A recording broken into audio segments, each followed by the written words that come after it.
Hello and welcome. This is Lisa Crilley Mallis, your time strategy visionary, and I am here today to share a fabulous story from David Ralph of Join Up Dots.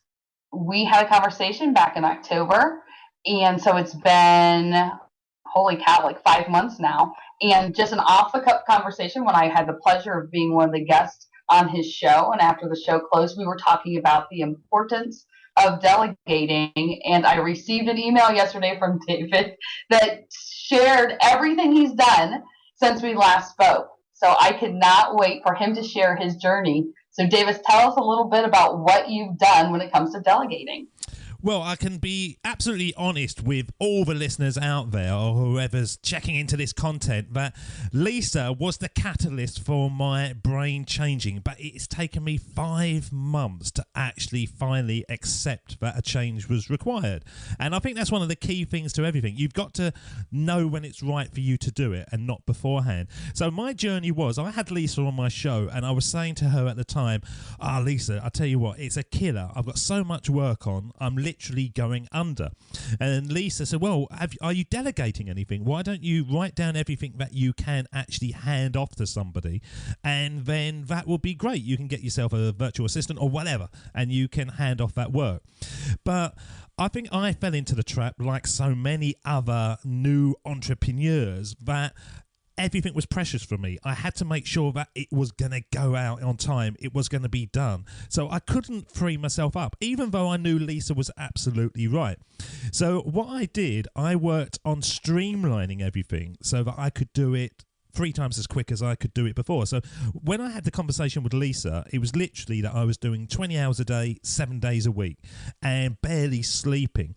So I looked at every single thing that I was doing at that time, and if I was doing it more than once, I worked on systems to mean that I could create it once and do it time and time again. I could basically replicate that formula. And there's so much that you do in your life when you are an entrepreneur, when you will write a line on an email and then the next day you'll write the same line and then you think, I did that before. So I went through a fine-tooth comb on everything. I also looked at compressing time. So where it's very easy to get distracted, I made sure that I had a clock working. And it was something I used to do in corporate land, and then I kind of forgot all about it. So if it was taking me an hour to do a task, I would set the clock for half hour to see if I could get it done in that time. If I could get it done in that time, I'd go for 20 minutes and see what was the optimum time for me to do stuff. So long story short, I condensed everything down to a day and a half of recording, where it used to take me 7 days. But of course, running a show, there's so much that you have to do behind the scenes, preparing, researching the guests, booking the guests in. And so this week I just hired a VA from India who I'm training up at the moment. And I thought it was money in the bank, really. It cost me $4.98 per hour, and I'm paying for 40 hours a month to have all my guests lined up for me. So literally, my show now will be, I come on a Thursday, I record 6 or 7 shows on a Thursday, a few on a Friday, and the rest of the time is up for me to make the most of it. And I don't mean socially, but looking for the money aspect, the things that only I can do that will bring money into my bank account. So it has been a complete mindset. And even when I was hiring the VA the other day, I was thinking to myself, I know this is cheap, but I can do this. I can do this anyway. Why am I paying cheap if I can just do it? But they haven't done one task for me yet, because I'm still training them, but I already know in my heart of hearts it's the right thing to do. I already know that there's a lightness on my shoulders because I can see that there's going to be a freedom of time that I haven't had for the last year. So that's how I've sort of transitioned through. But quite honestly, I wouldn't have been able to do it without Lisa. Thank you for the compliment. And what I'm loving about this story, David, is that you just shared with us how you went through a process. You had to be ready when you were ready.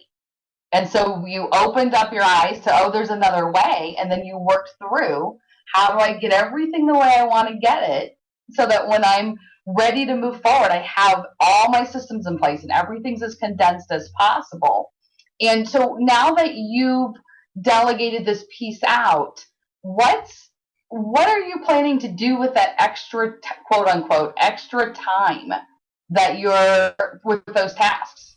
Well, there's two sides to that. The very first thing is, yes, you've got to know when it is time to move on. But I'm a great believer as well. If you are going to be delegating tasks, you need to know the speed that you can do that task in. If you're paying for somebody to do it and you've never done the task yourself, and they say, right, that's going to take me 2 hours, and you think, well, for the last 6 months it's been taking me 20 minutes, why am I paying for that extra?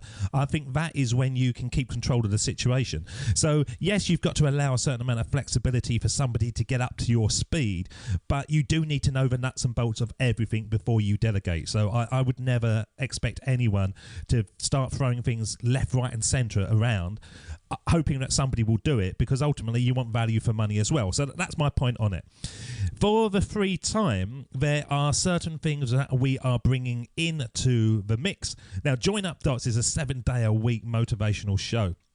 And it has given me a certain amount of profile. Well, it's given me a huge amount of profile, which I wanted at the beginning, but didn't quite expect I was going to get as quickly. And so what we're going to be doing, we're going to be teaching podcasters and small business owners and entrepreneurs, anybody who wants to grow their brand by using a podcast, how to do it, but how to do it at ultimate quality, but at breakneck speed. So literally you are focusing in on the money, which is the content creation, and you're not worried about all the post-production and all the editing and all the social media. There are ways now, because of this journey that I've been on, that I realize that you can do things so much quicker. And when other people are saying, oh, you need $200 a month for somebody to do this for you and $200 for a month. No, you can save all that, do it for yourself really, really quickly, and then spend that money on stuff that will grow your business, not just keep your business in the same area, if that makes sense.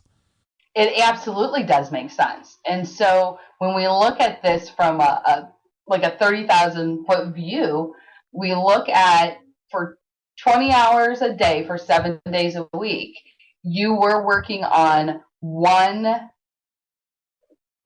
thing to say. You were working on your podcast and all the things that accomplished. Now you've shrunk your week down, and you're working in 2 areas of your business. And so you're now working as, like we've said on many of your shows, I've heard you talk about the difference between working as a business owner and on your business versus in it. And so you transitioned from, was that 140 hours a week down and doubled what your output. Yeah, it's a fascinating process when you sit there and you hear somebody like yourself, Lisa, say that, because when you're in that mix, and it literally was 4 hours sleep and all the rest was work, you know, I'm not exaggerating that, it was killing me, but I'd set the bar so high, I needed to keep it going, otherwise my work was wasted somehow. So to get from that to where I am now, where literally this afternoon, it's Friday afternoon, and Lisa contacted me and I said, yeah, I've got some flexibility. Yeah, I can do this. Then this is providing value for somebody, and that value ultimately will be rewarded. Now, what I don't want, and I'm very focused on this, is to create a business that, because of that flexibility, I allow outside influences take control of me.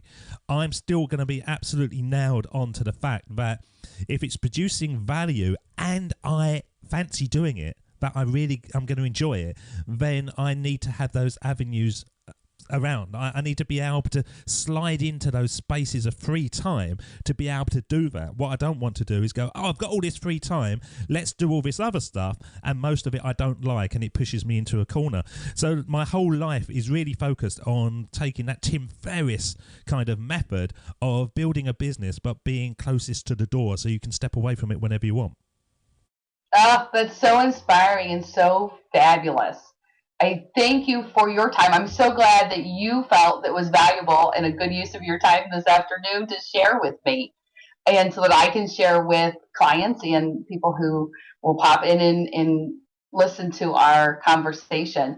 For those of you out there who may not have heard of Join Up Dots, which I can't imagine anyone in the world has not, but if you haven't, go to joinupdots.com and prepare to be absolutely inspired and to hear stories and questions that you've never heard before in an interview, and listen to people's journey as they started one place, ended up somewhere else, and enjoy every piece of that along the way, because I have yet to listen to an episode that I did not pull multiple concepts and ideas from and leave thinking this was a great use of my time. That's very kind of you. And yeah, if anybody wants to come over to us, welcome on board, because we're getting some quite amazing guests at the moment. Every single one of them has got stories that will inspire. But just at the moment, we're going through a bit of a run of it, and there's some big names coming on board, so it's a good place to be. Awesome. Thank you. Thank you so much for your time. I so appreciate it. You're welcome, Lisa, always.